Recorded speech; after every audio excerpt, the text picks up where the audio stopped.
नमस्ते। आज हम जानेंगे कि सप्ताह के 7 दिन ही क्यों होते हैं, इनका क्रम इस प्रकार क्यों है और इनके नाम कैसे रखे गए। आपको यह जानकर खुशी होगी कि यह सिर्फ भारतीय ग्रंथ सूर्य सिद्धांत में ही वर्णित है। सप्ताह के 7 दिनों के बारे में विश्व की अन्य किसी भी किताब में इसका वर्णन कहीं नहीं मिलता है।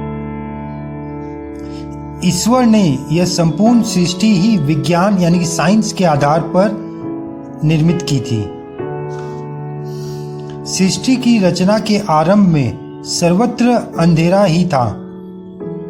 फिर सूर्य की रचना की ईश्वर ने और सूर्य के जन्म लेते ही प्रकाश एवं जीवनदायिनी शक्ति का भी जन्म हो गया। इसलिए सूर्य के नाम से ही प्रथम दिन रविवार बना।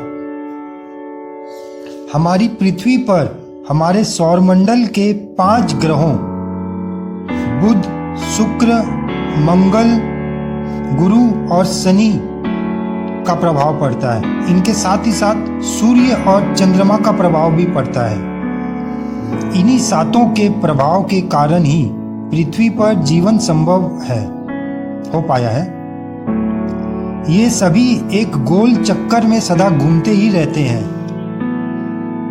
इनमें चंद्रमा की गति सबसे तेज है। यह 27 दिन में ही पूरा एक चक्कर घूम लेता है। फिर बुध और शुक्र की गति आती है। सूर्य को पूरे 1 वर्ष लगते हैं। हमारी पृथ्वी पर वर्ष का मान सूर्य की गति पर ही आधारित है, यानी कि सूर्य 1 वर्ष लेता है, इसलिए पृथ्वी को पूरा 1 वर्ष माना गया। फिर मंगल को समय लगता है। इसके बाद गुरु ग्रह को 12 वर्ष का समय लगता है एक चक्कर में। इसीलिए हर 12 वर्ष के बाद कुंभ मेला लगता है, प्रयाग में जो होता है।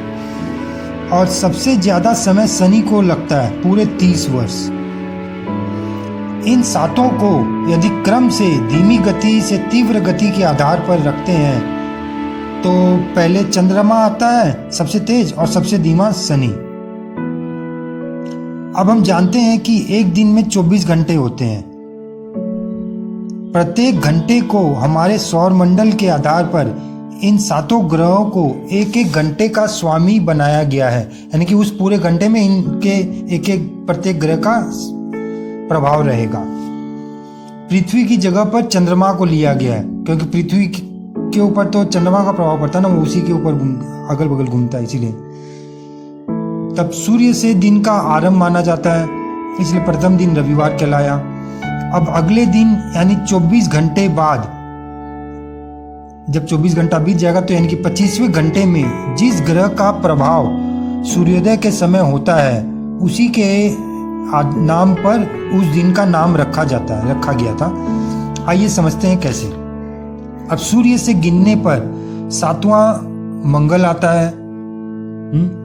पहले जैसे कि सूर्य, फिर शुक्र, बुध, चंद्र, शनि, गुरु और 7वां मंगल।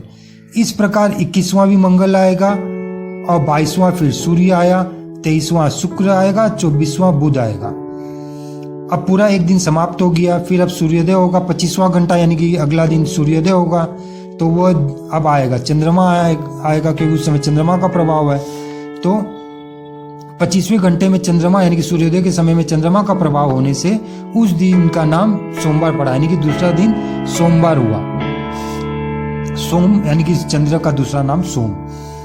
इसी प्रकार प्रत्येक सूर्योदय पर यानी प्रत्येक 25वें घंटे पर जिस जिस ग्रह का प्रभाव रहता है वह दिन उस ग्रह के नाम पर रखा गया था।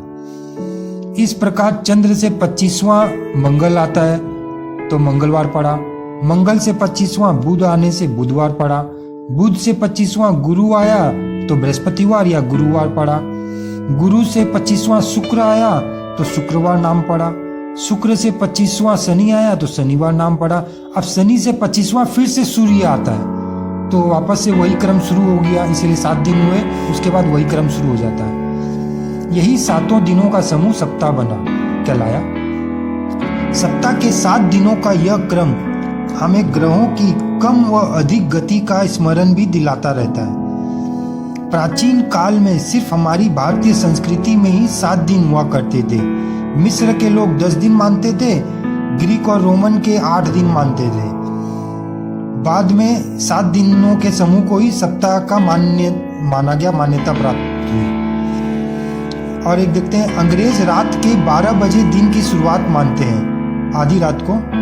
और ग्रीनविच मीन टाइम से अगर देखें तो रात के 12 बजे जो वहाँ पे है वो हमारा सुबह का 5:30 होता है। भारत में उस समय 5:30 होता है सुबह का, तो वह सूर्योदय ही होता है उस समय 5:30 बजे। तो यह भी एक ही हुआ।